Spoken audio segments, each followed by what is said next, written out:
Friends, स्वागत है आप लोग का इस ब्रांड न्यू वीडियो में। और आज इस वीडियो में मैं आप लोगों को क्लास 9 का एक बहुत जबरदस्त चैप्टर लेकर आया हूँ, लाइन्स एंड एंगल्स। याद रखिएगा एक बात, ये लाइन्स एंड एंगल्स सिर्फ क्लास 9 के लिए नहीं है। अगर कोई क्लास 6 में भी है, कोई 7 में भी है, कोई 8 में भी है, तो अभी इसमें मैं बेसिक्स कॉन्सेप्ट देने वाला हूँ। ये बेसिक्स कॉन्सेप्ट सारा जगह काम आएगा और ये कंसेप्ट आप लोग लीजिए और अपने जो मैथमेटिक्स है उसमें अप्लाई कीजिएगा। 100% आप लोग सक्सेसफुल होंगे।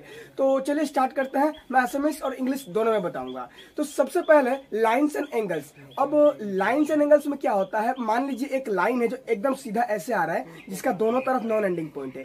यानी याद रखिएगा, हम उस चीज को लाइन बोलते हैं जिसका दोनों तरफ नॉन एंडिंग पॉइंट हो। यानी वो लाइन कभी खत्म ही नहीं होगा, वो इधर भी जाते रहेगा, इधर भी जाते रहेगा। मतलब इधर तरफ इन्फिनिटी जाएगा, इधर तरफ इन्फिनिटी जाएगा। इन्फिनिटी का मतलब आसमिस में होता है अखिम, एफले अखिम हो जाबो, एफले अखिम हो जाबो। 2 नंबर अगर हम आएंगे, इमेजिन कीजिए सूरज है और सूरज से रोशनी आ रहा है पृथ्वी तक, पृथ्वी से भी बहुत दूर जा रहा होगा। तो इस तरीके को हम लोग इंग्लिश में बोलते हैं रे। और एक इमेजिन कीजिए, वो जो लाइन है, लाइन को हमने क्या किया, तोड़ के ला लिया अपने पास। यानी लाइन को अगर हम अपने पास तोड़ के लाते हैं तो वो एक हिस्सा है। तो डेफिनेटली दोनों तरफ क्या होगा, एंडिंग पॉइंट होगा। तो याद रखिएगा, किसी चीज के जहां पे दोनों तरफ एंडिंग पॉइंट हो उसको हम लोग बोलेंगे लाइन सेगमेंट, यानी लाइन का एक हिस्सा। यानी असमिस में इसे हम कहते हैं रेखाखंड। ठीक है, तो मतलब एक हिस्सा है। और अब हम नेक्स्ट मूव करेंगे। इमेजिन कीजिए हमने क्या किया, 2 रे लिया और 2 रे को एक ही कॉमन पॉइंट से निकाल दिया इस तरीके से। यहाँ ये देखिए आया। यानी ये जो पॉइंट होगा यहाँ पे कॉमन पॉइंट, ये जो पॉइंट है, इस पॉइंट का नाम हम लोग वर्टेक्स बोलेंगे। और ये जो दोनों साइड जो हम लोग का निकल रहा है, यानी ओ ए एंड ओ बी, इसको हम लोग बोलेंगे आर। और इसके बीच में जो एंगल बन रहा है उसको हम लोग एक्चुअली बोलते हैं एंगल। यानी बीच में जो चीज बन रहा है, तो क्या हो गया, एंगल हो गया, आर्म हो गया, हम लोग का वर्टेक्स हो गया। ठीक है, अब हम लोग नेक्स्ट मूव करते हैं। ये लाइन लेते हैं, यहाँ से सीधा लाइन लेते हैं, यानी दिख रहा है कि ये परपेंडिकुलर है। इसको हम थोड़ा साइड कीजिए। अब देखिए दोनों तरफ का एंगल जो है ना, वो 90 डिग्री हो रहा है। यानी कोई भी एक तरफ का एंगल जो 90 डिग्री होगा, हम उसे कहते हैं राइट एंगल। ठीक है, और असमिस में उसे हम कहते हैं होमोकुल। ठीक है, यानी कोई एंगल 90 डिग्री होना या फिर परपेंडिकुलर होना। दूसरा, इमेजिन कीजिए जो 90 डिग्री है, ये थोड़ा सा इधर आ गया, यानी 90 डिग्री से छोटा हो गया लेकिन 0 डिग्री से बड़ा हो गया। क्या कमॉन, क्या हुआ, 90 डिग्री से छोटा लेकिन 0 डिग्री से बड़ा। इस तरीके के एंगल को हम क्या कहते हैं, एक्यूट एंगल। जो एंगल 0 डिग्री से बड़ा हो लेकिन 90 डिग्री से छोटा हो, उसे कहते हैं एक्यूट एंगल। असमिस में हम इसे कहते हैं हुक्मोकुन। याद रहेगा, हुक्मोकुन। सेकंड हम मूव करते हैं। इमेजिन कीजिए 90 डिग्री से थोड़ा उधर, लेकिन 180 डिग्री नीचे है, वो 180 डिग्री से थोड़ा सा बड़ा। यानी 90 डिग्री से बड़ा लेकिन 180 डिग्री से थोड़ा छोटा, 90 डिग्री से बड़ा 180 डिग्री से छोटा, उसको हम बोलते हैं ऑब्ट्यूस एंगल। असमिस में कहते हैं स्थूलोकुन। क्या कहते हैं, स्थूलोकुन।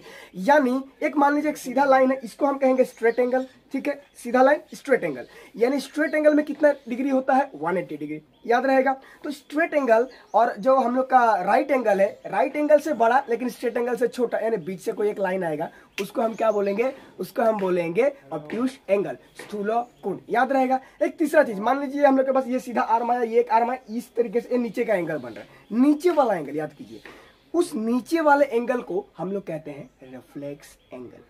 याद रहेगा। यानी रिफ्लेक्स एंगल का मतलब क्या होगा, जो एंगल 360 डिग्री से छोटा हो लेकिन 180 डिग्री से बड़ा हो, उसको हम क्या बोलेंगे, रिफ्लेक्स एंगल। असमिस में नहीं बोलूंगा, काम आप लोग का है, निकालिए, रिसर्च कीजिए आखिर रिफ्लेक्स एंगल को असमिस में क्या बोलता था। बेसिक कंसेप्ट है। आगे मूव करते हैं, सप्लीमेंट्री एंड कंप्लीमेंट्री। तो सप्लीमेंट्री किसको बोलते हैं और कंप्लीमेंट्री किसको बोलते हैं। अब पहले मैं बताता हूँ कंप्लीमेंट्री।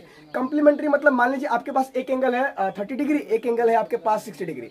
दोनों का एंगल का सम कितना होगा, दोनों को एंगल को प्लस करके कितना मिलेगा, 90 डिग्री। यानी याद कीजिए, समझिए कि कोई भी 2 एंगल को अगर आप प्लस करते हैं और उसका आंसर अगर 90 डिग्री आता है, इसका मतलब उसे हम बोलेंगे कॉम्प्लीमेंट्री एंगल।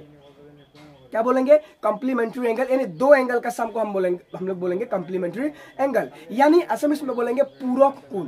पूरक कोण का मतलब क्या होता है, 2 एंगल का सम कितना, 2 एंगल को अगर हम प्लस करेंगे उसका समष्टि कितना निकलेगा, 90 डिग्री। हम लोग नेक्स्ट मूव करते हैं सप्लीमेंट्री। सप्लीमेंट्री क्या बोलते हैं, आपके पास एक एंगल है 90 डिग्री और दूसरा एंगल भी है 90 डिग्री, दोनों एंगल को प्लस कीजिए। दोनों एंगल को प्लस करके आंसर कितना निकल रहा है, 180 डिग्री। याद कीजिएगा, कोई भी 2 एंगल, दुनिया के कोई भी 2 एंगल को प्लस करके अगर उसका आंसर 180 डिग्री निकलता है, उसे हम बोलेंगे सप्लीमेंट्री एंगल। असमिस में हम उसे बोलेंगे हम पूरक कोण। यानी कोई भी 2 एंगल, जरूरी नहीं कि एक साथ वाला, कोई दूसरा, मान लीजिए ट्रायंगल वहां का एक एंगल और ये दूसरा ट्रायंगल है वहां का एक एंगल, दोनों एंगल का सम कितना होना पड़ेगा, 180। That is called supplementary angle. Basic clear हुआ। नेक्स्ट मूव करते हैं जिसे हम कहते हैं खनहित्त कोण।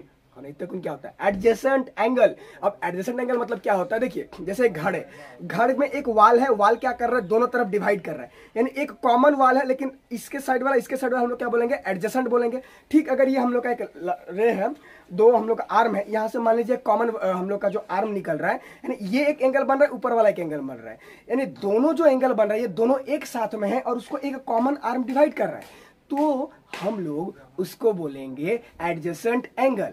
क्या बोलेंगे? एडजेसेंट एंगल, अनहित कोण। ठीक है, याद रहेगा। इमेजिन कीजिए आपके पास एक हॉरल कोण है, यानी स्ट्रेट एंगल है, उस स्ट्रेट एंगल से आपने एक कॉमन आर्म निकाला, सीधा सीधी एक लाइन है जो दोनों में कॉमन है, यानी उसके कारण वो जो 180 डिग्री है वो दो बन रहे हैं, इधर वाला इधर वाला, याद है? दो बन रहे हैं, एक इधर वाला एक इधर वाला, यानी स्ट्रेट एंगल पे हॉरल कोण का ऊपर अगर हम लोग एक सीधा लाइन बनाते हैं और वो दोनों को सम कितना होगा? 180 डिग्री, उसको हम बोलेंगे लीनियर पेयर एंगल। क्या बोलेंगे? Linear pair angle. असल में बोलते हैं रैखिक जुड़िया कोण। क्या बोलेंगे? Linear pair. याद रखिएगा, लीनियर पेयर का मतलब क्या होता है? एक स्ट्रेट एंगल जहां पे एक कॉमन आर्म हो, एंगल कितना होना पड़ेगा? स्ट्रेट एंगल, और वो सेम एंगल को प्लस करके ही 180 आना पड़ेगा। समझ रहे हैं? सप्लीमेंट्री का मतलब क्या होता है? कोई भी दो एंगल को प्लस करके, लेकिन लीनियर पेयर का मतलब क्या? एक कॉमन आर्म जिसका दोनों को प्लस करके 180 आना पड़ेगा। इसका मतलब हम लोग क्या बोल सकते हैं कि every linear pair angle is supplementary angle, but every supplementary angle is not linear pair angle, because linear pair का मतलब होता है एक कॉमन आर्म होना पड़ेगा और दोनों एक ही साथ प्लस करना पड़ेगा स्ट्रेट एंगल के साथ, लेकिन सप्लीमेंट्री मतलब कोई भी दो एंगल। याद रहेगा। अब एडजेसेंट एंगल से हम थोड़ा रिलेशन बनाते हैं। एडजेसेंट मतलब अनहित कोण। एडजेसेंट एंगल में क्या था कि अगर आपके पास एक कॉमन आर्म है, दो एंगल डिवाइड कर रहा है, एक एंगल को दो हिस्सा में डिवाइड कर रहा है, यानी एडजेसेंट एंगल।